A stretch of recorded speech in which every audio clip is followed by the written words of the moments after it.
안녕하십니까. 예수님께서 말씀하셨습니다. 찾는 이가 찾을 것이요 두드리는 이에게 열릴 것이니라. 하나님의 음성을 찾는 자가 주를 맞이할 수 있다 하셨죠. 오늘 읽을 간증문의 주인공 순이 자매가 이렇게 주님을 맞이했습니다. 제목은 하나님께 돌아오기까지의 굴곡진 여정입니다. 그럼 읽어보겠습니다. 저는 2000년에 예수님을 믿었습니다. 그때는 한국 목사님이 자주 선교를 오셨었죠. 어느 날 목사님이 성경을 읽고 그랬습니다. 항상 남을 포용하고 말씀을 들은 후 행함으로 하나님을 영화롭게 해야 천국에 들어갈 수 있다고요. 그 뒤로 저는 가족과 친지들에게 사랑으로 대했고 저에게 피해줘도 기도하면서 용서를 했습니다. 근데 그것도 한두 번이지 계속 그러니 하기 힘들었죠. 가끔은 작은 일 때문에도 화를 내곤 했는데 나중엔 이런 생각이 들었습니다. 난 늘 회개하고 죄 지으며 죄에 묶인 삶을 사는데 주님 오실 때 들림받을 수 있을까?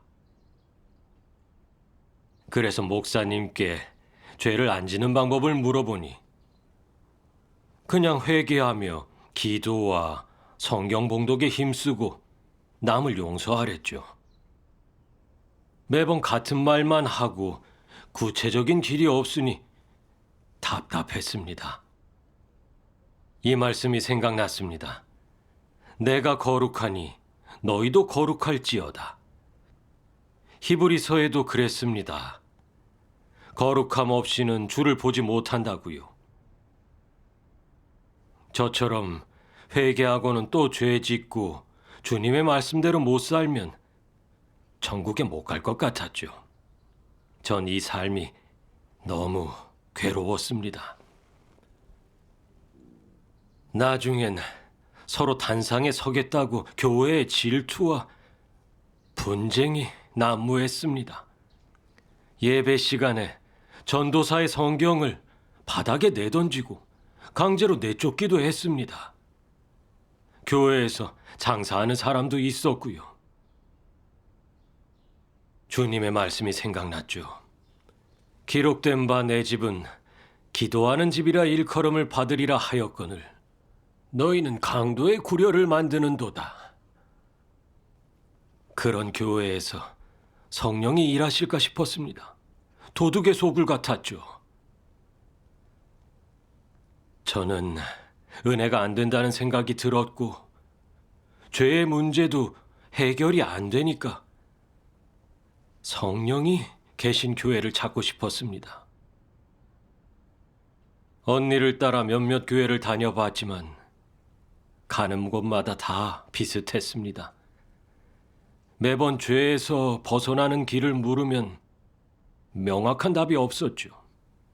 그저 예수님이 우리 죄를 사해 주셨으니 회개 기도하란 말뿐이었습니다. 그건 별로 도움이 안 됐고 예배도 가기 싫었습니다. 어느 날 이런 생각이 들었습니다. 하나님이 이 교회에선 일을 안 하시는 건 아닐까? 예전에 한국에서 오신 목사님들이 경건해 보이고 먼 중국까지 선교하러 오셨었는데 그런 믿음이 있었다는 건 하나님의 역사가 있었기 때문 아닐까? 한국에서 성령이 역사하시는 교회를 찾아봐야지. 2007년 저희와 언니네 가족이 한국에 왔습니다. 언니가 교회를 소개해 주었는데 중국인들이 많이 모인다고 했죠. 또 그 교회는 중국인들의 취직부터 생활까지 도와준다고 했습니다. 전 그 교회엔 사랑이 넘쳐 보였고 성령의 역사가 있는 것 같아서 그 교회를 다니기로 했습니다. 예배 때 목사님이 그러셨죠. 제가 중국에 갔다가 그런 얘기를 들었습니다. 중국에 재림주가 오셨는데 전능하신 하나님이래요. 중국은 낙후되고 국민 수준도 낮은데 존귀하신 하나님이 어떻게 중국에 오실 수 있겠습니까? 많은 이가 동방번개를 전하고 있으니 절대 듣지 마세요. 여러분은 믿음이 작아서 일단 빠지면 못 나옵니다. 그 말에 저도 같은 생각을 했습니다. 중국의 많은 교회에 성령의 역사가 없었고 중국 정부도 교회를 핍박하고 중국인은 우상을 섬기는데 하나님이 그런 곳에 나타나시겠냐고. 불가능한 일이라고요. 근데 나중에 보니 목사님도 설교할 때와 행동이 완전히 달랐고 말씀대로 살지 않았습니다. 실망스러웠죠. 특히 목사님께 죄 짓는 문제를 해결하는 길을 물으면 몹시 귀찮아하면서 인간은 다 부패하여 죄를 짓는 게 당연하다고 주께 죄를 자복하면 된댔죠. 회개하려는 저의 자세만으로도 이미 주님께 용서받은 거라고 했습니다. 전 그 말에 반감을 느꼈습니다. 중국의 목사들과 별반 다르지 않았던 겁니다. 죄를 한 번에 다 벗지 못해도 어느 정도 변화는 있어야 하잖아요. 자복만 하고 변화가 없으면 그게 무슨 의미가 있겠습니까? 세상 사람과 다를 게 없잖아요. 주님을 믿는 의미 또한 없는 거고요. 전 또 실망했습니다. 그래도 포기하진 않았죠. 주께서 저를 버리지 않으실 거고 성령이 일하시는 교회를 꼭 찾을 거라고 믿었습니다. 그 후로 전 늘 이 문제를 생각했습니다. 어디를 가든 십자가가 걸린 교회가 어디에 있는지부터 찾아보았고 설교를 잘한다는 곳이 있으면 눈이 오나 비가 오나 항상 희망을 갖고 찾아갔습니다. 궁금증을 빨리 해결하고 싶었거든요.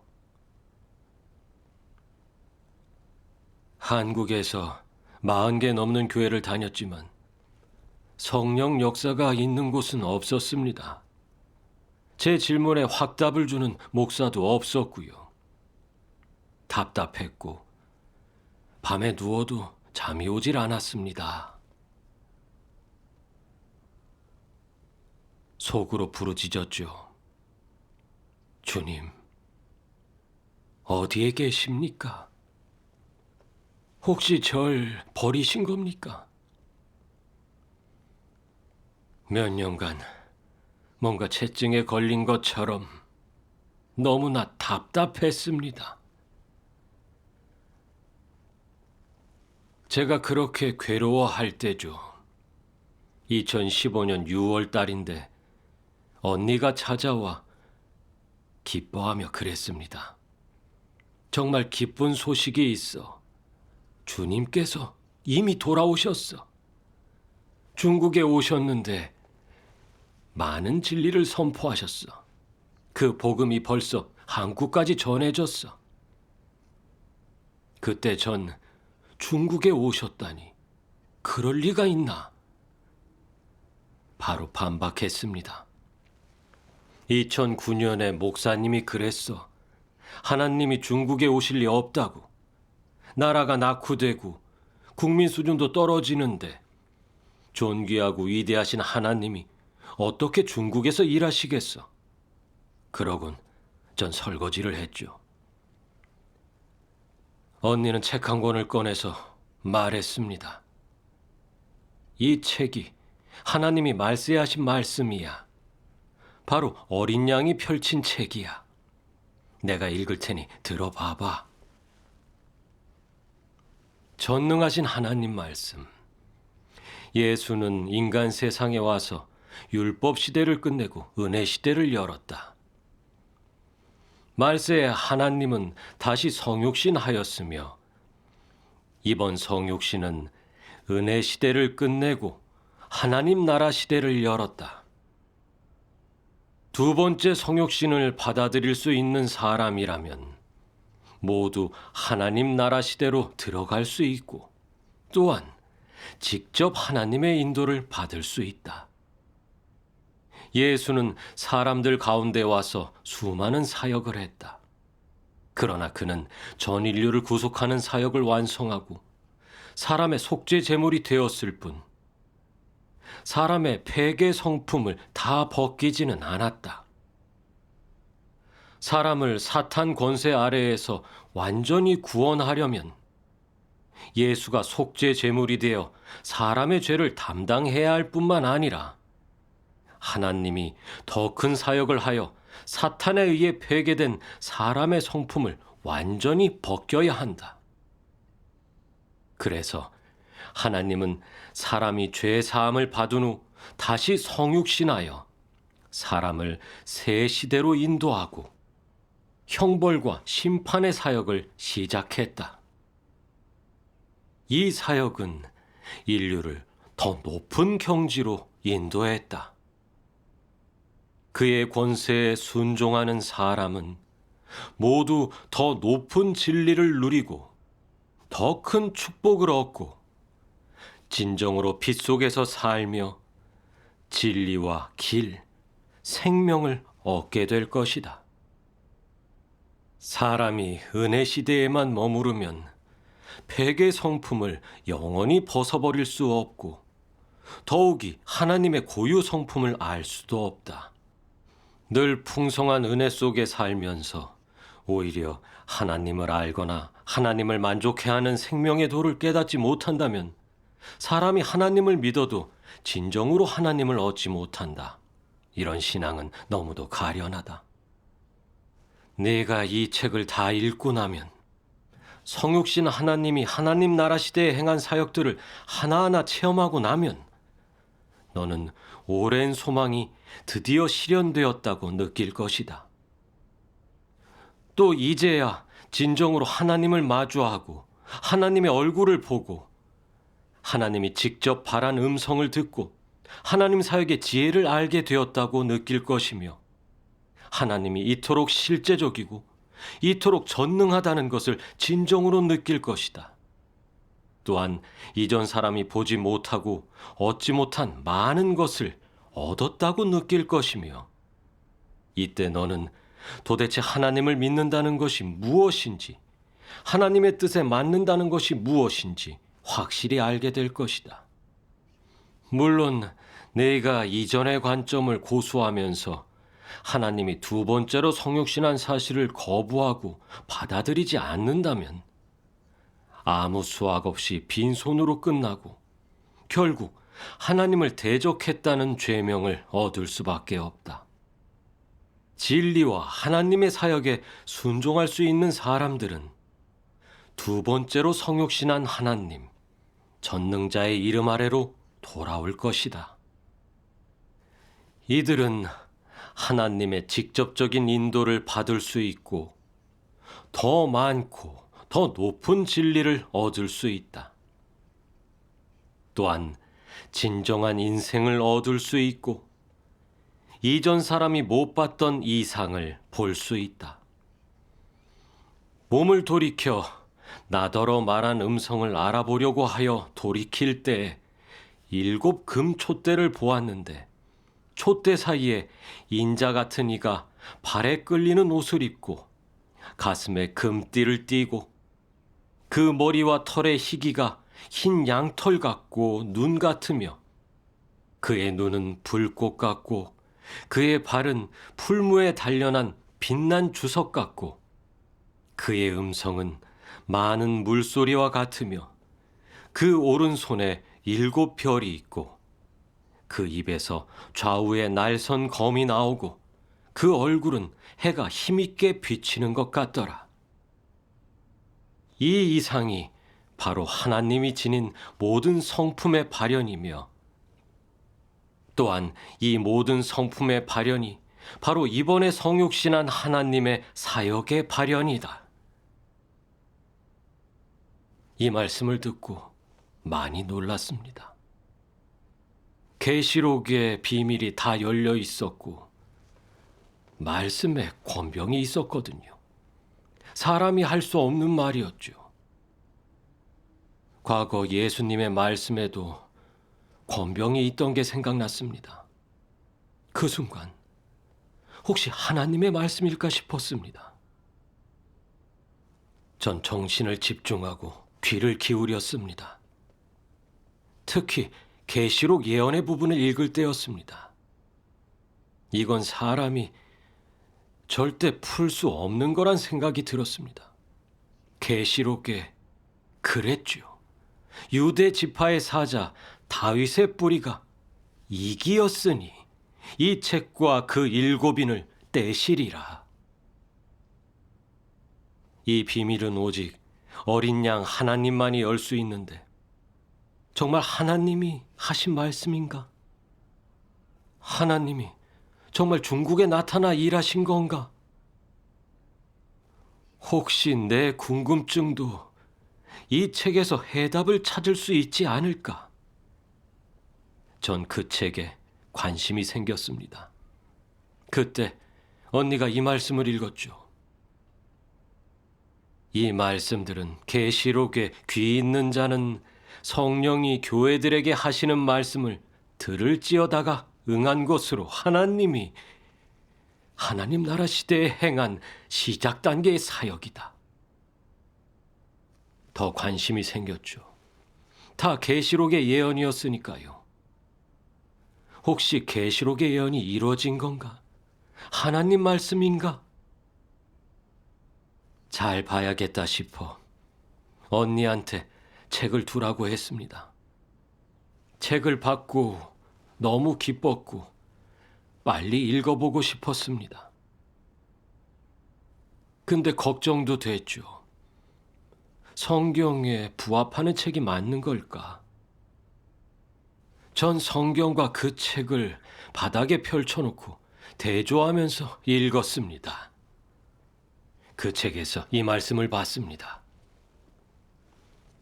내가 새로운 하늘 땅에 들어가면 그때 비로소 또 한 부분의 영광이 제일 먼저 가나안 땅에 나타날 것이다. 그러면 칠흑같이 어두운 온 땅에 한 줄기 빛이 나타나고 온 땅이 그 빛을 따르게 된다. 나는 온 땅의 사람으로 하여금 빛의 위력에 힘을 얻게 하고 나의 영광이 더해지게 할 것이며 내 영광이 다시 열방에 나타나게 할 것이다.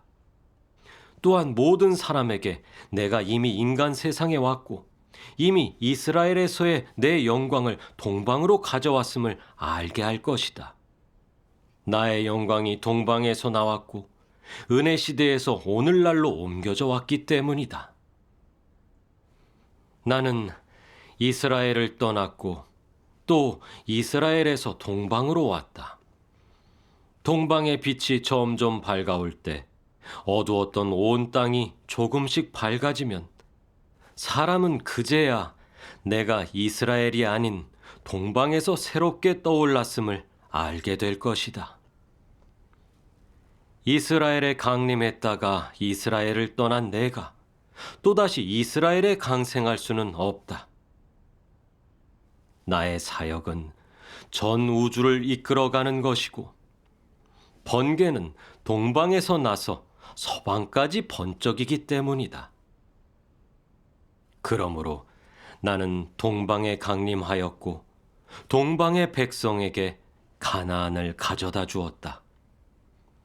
나는 온 땅의 백성을 가나안 땅으로 인도할 것이며 그것을 위해 가나안 땅에서 계속 음성을 발하여 전 우주를 통제할 것이다. 이때 가나안을 제외한 온 땅은 광명이 없고 사람은 모두 굶주림과 추위에 위협받을 것이다. 나는 이스라엘의 영광을 주었다가 거두어 갔다. 또 이스라엘 백성과 모든 사람을 동방으로 데려왔으며 모두에게 빛을 주어 다시 빛을 만나고 빛과 사귀고 더 이상 빛을 찾아다니지 않도록 했다.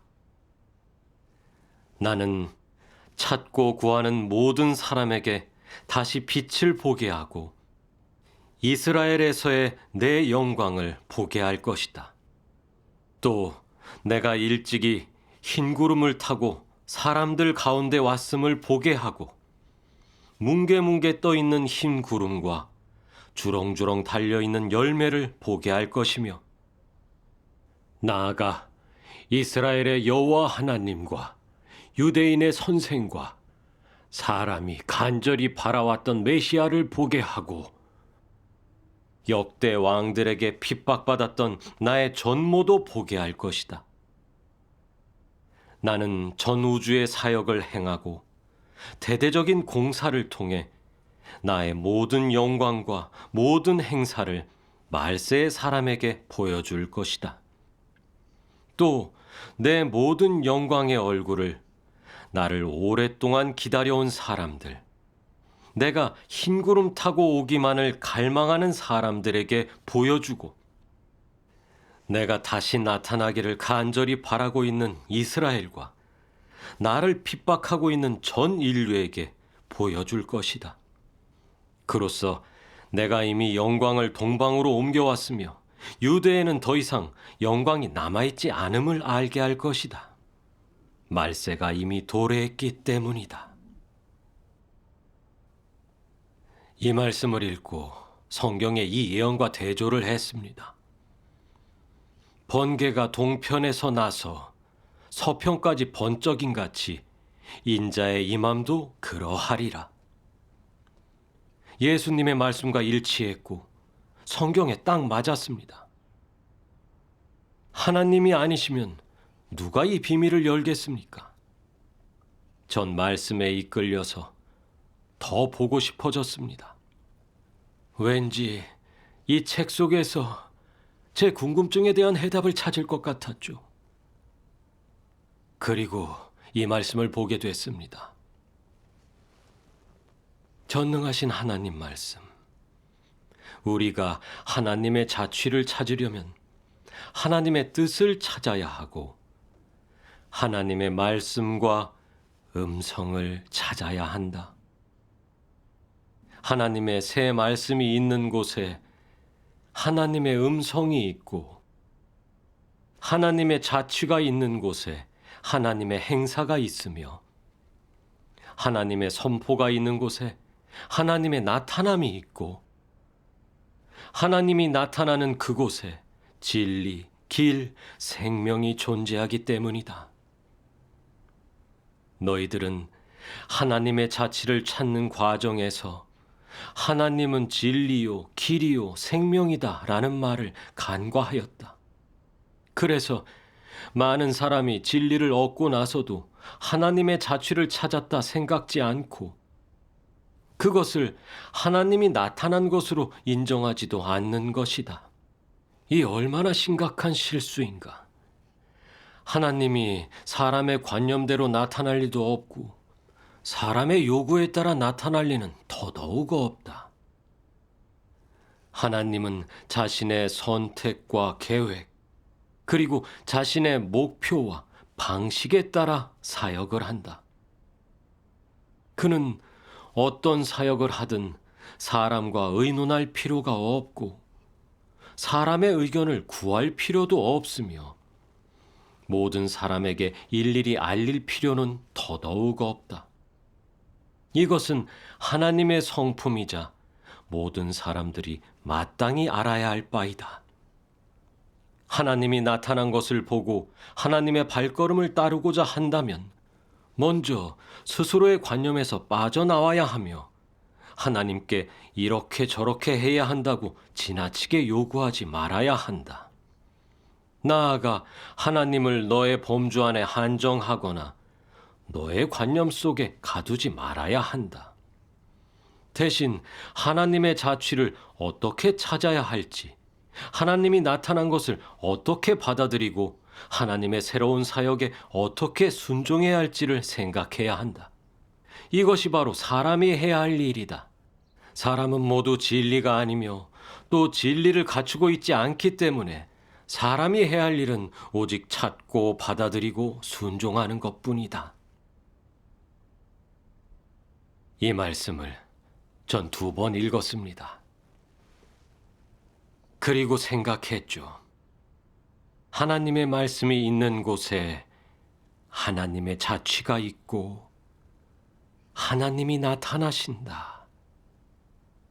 이 책이 하나님의 말씀인 걸까? 이건 정말 사람이 할 수 없는 말인데, 전능하신 하나님 교회에서 이 말씀을 본다면 하나님께서 그 교회에 나타나신 걸까?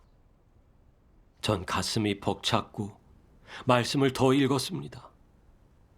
그리고 이 말씀도 보게 됐습니다.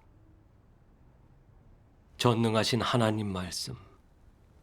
오늘날 하나님은 또 세상에 임하여 그의 일을 하는데 그 첫 사역 장소는 독재자들의 집결지, 무신론의 보루, 중국이다. 하나님은 그의 지혜와 능력으로 한 무리의 사람을 얻었으나 그동안 중국 집권당의 집요한 추적으로 모진 고난을 겪어 머리 둘 곳도 몸을 기탁할 곳도 없었다.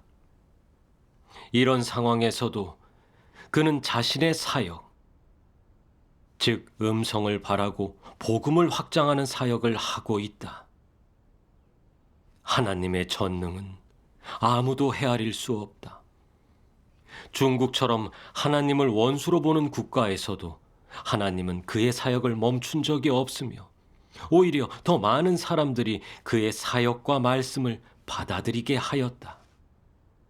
하나님은 최대한 인류의 모든 구성원을 구원하고자 하기 때문이다.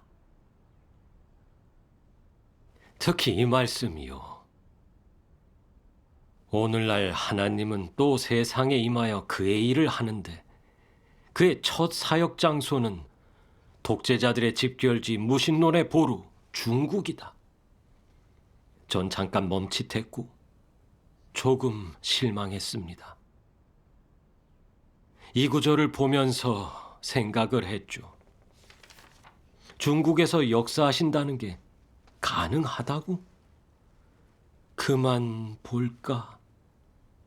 잘못 믿으면 어떡하지?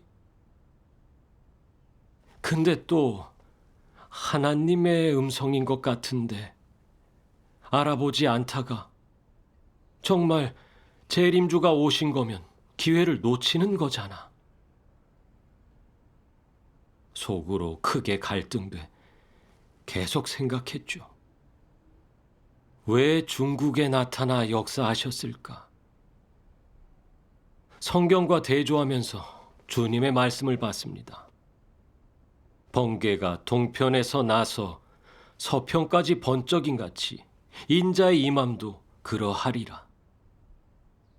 동편이 혹시 중국을 말하는 건가? 근데 중국은 낙후됐고 무신론이 정권을 쥔 나라인데 하나님이 거기에 나타나 일하실까? 근데 이 말씀엔 하나님이 중국에서 역사하신다고 했어. 전 계속 알아볼지 포기해야 할지 망설였습니다. 솔직히 그동안 애타게 답을 찾아다녔는데 작은 희망이 보일 때 포기하면 안 되잖아요. 그래서 전능하신 하나님 교회를 가보기로 했습니다. 전능하신 하나님 교회를 찾아간 자매는 어떻게 됐을까요? 과연 궁금증을 다 풀 수 있었을까요? 2부에서 이어가겠습니다.